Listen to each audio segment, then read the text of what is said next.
There are 7 ways you may not know about that you can use to improve your inner dialogue and become more productive, confident, motivated. Pretty much anything you want in terms of internal state once you master those kinds of language patterns. It has always been a fascinating topic to me because I noticed, depending on the way you talk to yourself and the words, the specific modal operators you use to describe your experience, your ongoing experience with the goals you have to achieve right now, or the fears, maybe the insecurities you have, the kind of language you use to describe that will completely play on the representation you have of your goals, your problems, and it will play on the efficiency you have because it will trick your brain into thinking that thing you want to accomplish is either more difficult, depending on how you structure it in your head, or way easier than it is actually, in which case you will be more motivated and take action more easily if you think it is easier than it really is. And it all has thread to how you describe it, some sort of mental reframing somehow. Basically, as you can see right here, there are 7 levels of efficiency with inner talk, and most likely if you feel like you are stuck right now into a life situation you don't like, it means you are talking to yourself, even unconsciously, with one of the first 3, I would say, maybe even just one of the first 2. So for all the things I'm going to say right here, all those 7 language patterns, just pick one goal, one desire, one dream you have maybe, and just mention it into your own head with all of those language patterns one by one, and just notice very carefully how the perception of this goal is changing as you are describing it with all those different language patterns. So going from the least effective to the most effective, number 1 least effective is I'm trying to. And you may know about this problematic term, trying. It is okay if when you are discussing with other people you say I'm trying because you don't want to give false promises. Why not? It's okay. But when you talk to yourself, whole different story. You want to be convinced to yourself and assertive about being able to achieve that thing you want to develop in your life. And even if you're not completely sure, just the fact of reframing the way you describe it into your own head will give you different images and maybe open your mind to new ideas you never had before. That is why I am saying this is so important to play with your inner dialogue when you describe to yourself, when you mention to yourself the story of what is happening right now with the goals you have in your life. It will make a big difference. So number 1, I'm trying to. It means basically you are presupposing you are failing right now, or you presuppose, linguistically speaking, that you will fail. I'm trying, when I say, classic example of a Bandler, if I say I tried to open the door, intuitively you know I did not open it. So saying I'm trying to become a professional coach or whatever is the goal you have, I'm trying to lose weight. If you say I'm trying to, you are unconsciously presupposing that in any case, no matter what you try, no matter what you experience and do, it will fail anyway. A better version of that, but still not really great, is number 2, I want to. So I want to is a desire. It is already a bit more assertive than I'm trying, which is presupposing it will not happen anyway. I want to is a bit more assertive. At this point we are getting into the phase of, okay, now I made a decision, I'm going to get there. But it is still not that great, because quite often I want to lose weight, I want this, is often presupposing past failures and that you are putting more emphasis on the past failed attempts than the actual thing you would like to have right now. And so many people who say I want to, in the end, just think for yourself of all the people you heard about around you who said I want to lose weight, I want to make more money, I want to. How many of them actually got there? I'm not even trying to influence here, just how many of those people you have met actually received or got the thing they wanted, want to. This verb, I want to, is very often presupposing a desire that is not really that strong. It is like an assumption that, oh, it would be cool if I had this, but it is not really a commitment neither. Number 3, we have I will. I will is definitely more assertive because it means you are painting a very strong picture of the future where you will have this thing you are after. So I will is already more assertive. It is starting to get into the phase of now we can start talking about achieving goals for real. However, the still minor problem with this one is that I will is always about the future. And if you're always in your head like, I will do this, I will have this someday, I will have that, you are always displacing the thing into the future. If you say, oh, 6 months from now, I will have acquired this certification or whatever, or I will have graduated or whatever, it may always in your mind be delayed later. And maybe something you wanted 6 months ago or 12 months ago, maybe now you are 12 months later where you said you would be acquiring this and you still don't have it, and in your head it is still, oh, I will, but I will do this when I'm ready, I will do that. So I will is a good starting point. It is a good starting point, but be careful to change it as fast as possible into the later ones. Next one is I'm going to. So I'm going to is still for the future, but way closer in the distance. I will maybe 20 years from now. I will can mean 5 years, 10 years. It can mean very long from now. I'm going to, linguistically, in the intuitive perspective of people, it is always way shorter in the distance, in the future.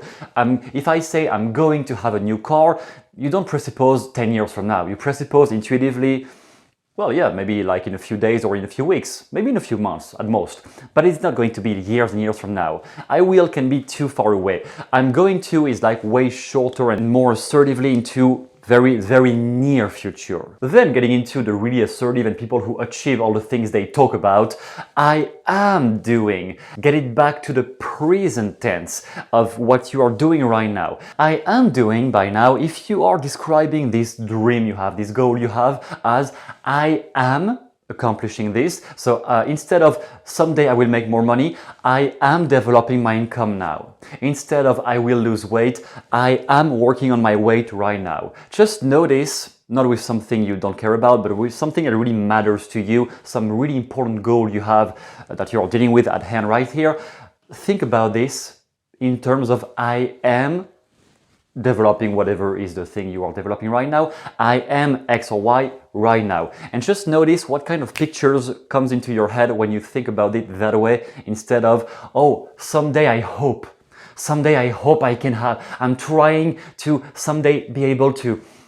No, right now I am developing this, and just this alone, if you rehearse that every morning by waking up, you will just fire off many new resources in your brain that will get you into the right state to accomplish that thing. Maybe not in one day, maybe not in 2 months, maybe more than that, depends on what you are aiming for.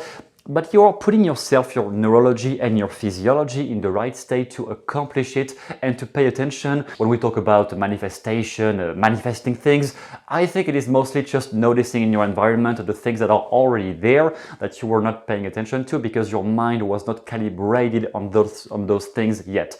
When you start describing your big goal, your big project as I am manifesting, if you want, or I am developing that right now, you are going to see so many things, people and books maybe in your environment that could actually help you, because by now your brain is focused on present tense, present time right now. I need this right now.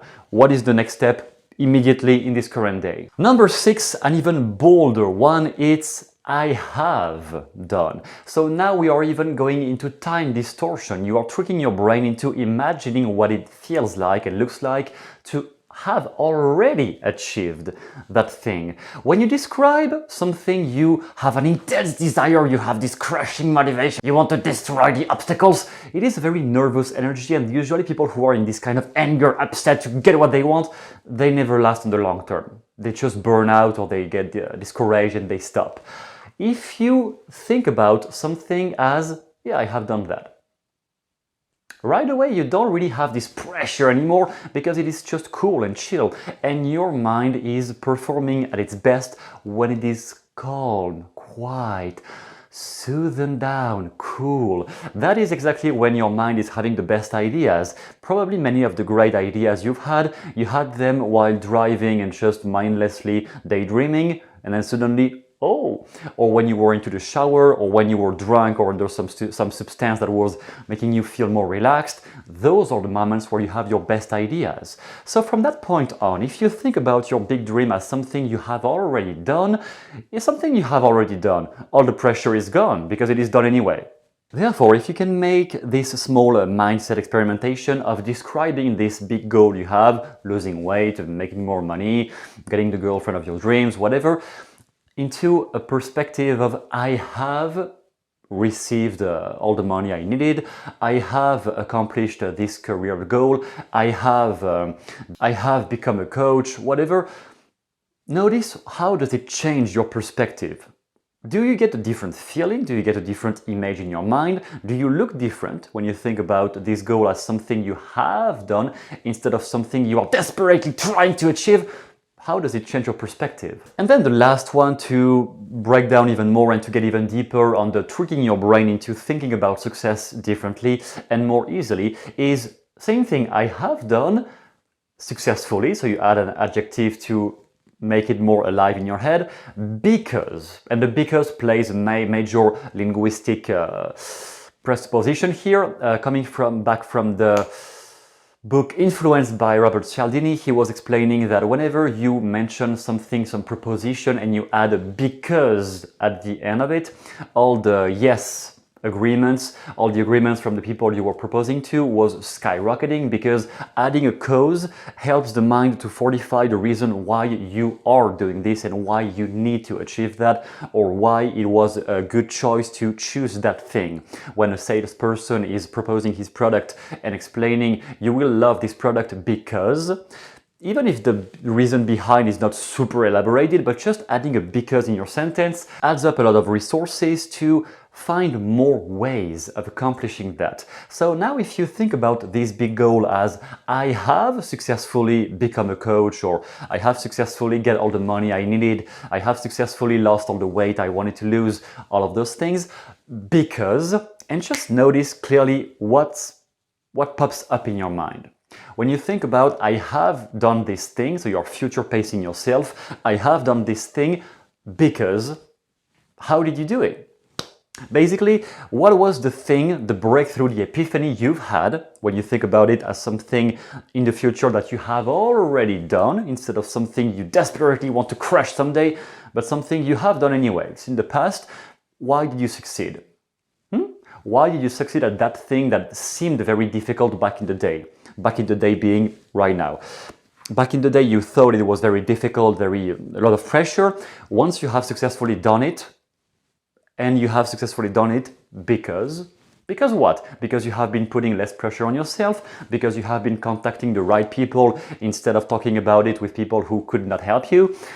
What did you do specifically? Was it a change of mindset? Was it a change of perspective? Was it another book you've read? Was it something you started doing less, or something you started doing more of? What was it specifically? And if you think about this thoroughly, you can have many more ideas and put yourself in the right physiology to accomplish the right things without so much pressure and fear all the time. You will procrastinate less and be much more motivated. That is all for this video. If you have liked, you can subscribe, and you can also see in the description there is now a community I am animating every Thursday where you can have live calls, you and me can talk, and we can exchange ideas, and you can ask all the questions you want answers to. That way I can help you much more thoroughly.